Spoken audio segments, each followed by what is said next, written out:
The final round test of the JAL Big Apple Classic. At stake, one of the tour's most prestigious titles.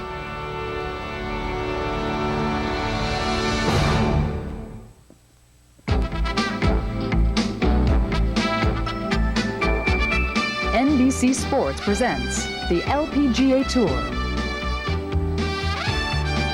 Today, it's final round coverage of the JAL Big Apple Classic, presented by Golf Magazine.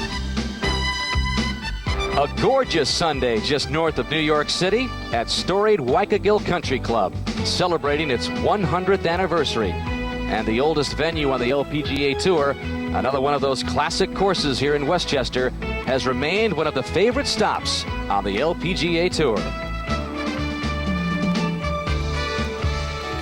And after a third round 65 yesterday, Annika Sorenstam took a 6-shot lead into this final round. Got into trouble, though, at the par 3 second. Ended up bogeying that hole to drop to 14 under. She did par the first hole, but then on the fourth hole, another par 3.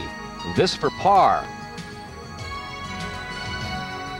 And Annika had 2 bogeys in the first 4 holes. That dropped her to 13 under, and the lead was suddenly trimmed to 4. But then she caught fire at the 6th, the par 4. This a birdie attempt to get back to 14 under. Drops in the middle. And after bogeying the first par 3s, she took aim at the long par 3 7th, 222 yards.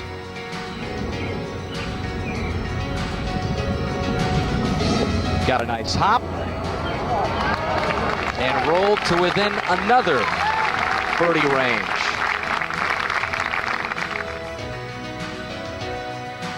This to build the lead back up to 5. Just the right speed, 2 in a row, back to even par for the day, and 15 under. She added another birdie at the par 4 8.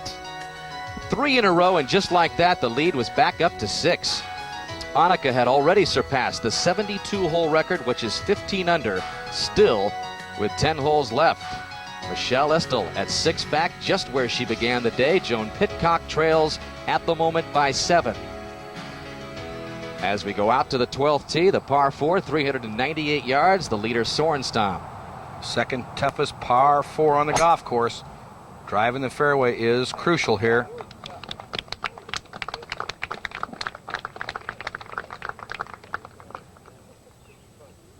And all the talk, Roger, coming into this title, this championship for the JAL Big Apple Classic, was Se-Ri Pak shooting for her 3rd straight title. But really, if you look at the statistics and look at it closer, there's been no one more consistent than Annika Sorenstam. Well, certainly in 1997, she finished 1st or 2nd in over 50% of the tournaments she entered.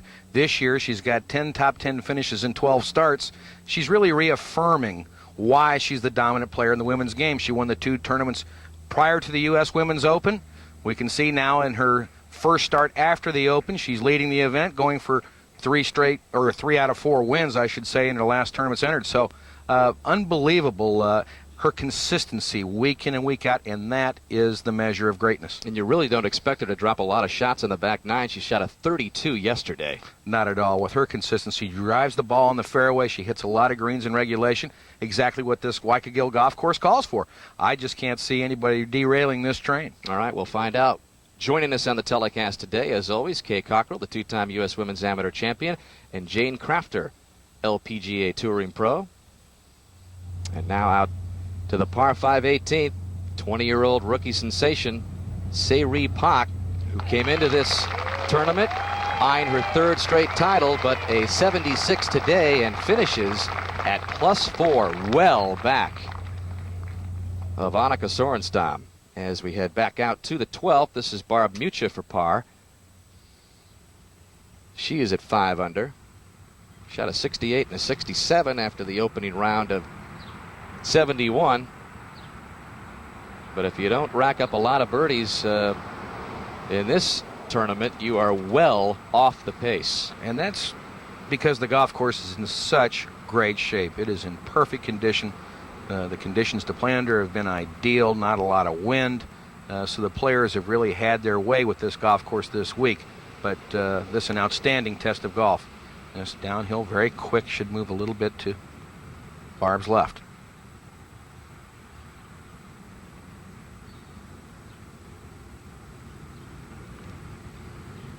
just slightly over borrowed, but you can see that get on by. Barely started it. Greens running on the stimp meter about 10, but a lot of slope on these greens. This golf course, the hands of the masters have been on this. Donald Ross and A.W. Tillinghast, in a very old-style, traditional golf course. The water was drained off the front of the greens in almost all places, so quite a bit of slope. The players are behind the hole or pin high. They're going to be very busy this week.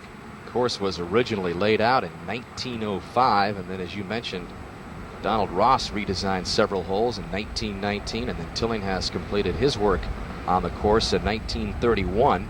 Arthur Hills also was commissioned to supervise a makeover here, but it is one of the favorite stops of all of the LPGA players. As we move you over to 13, the par 3, and having a rough day is Leslie Spalding, who began the day at 7 under, had back-to-back double bogeys at 5 and 6, but has put together birdies at 10 and 11. That's par 3, playing 141 yards today. This putt from the lower tier up a steep slope. And it'll move left. And then back right. Whew, what a great effort. And every bit of 45 feet in length.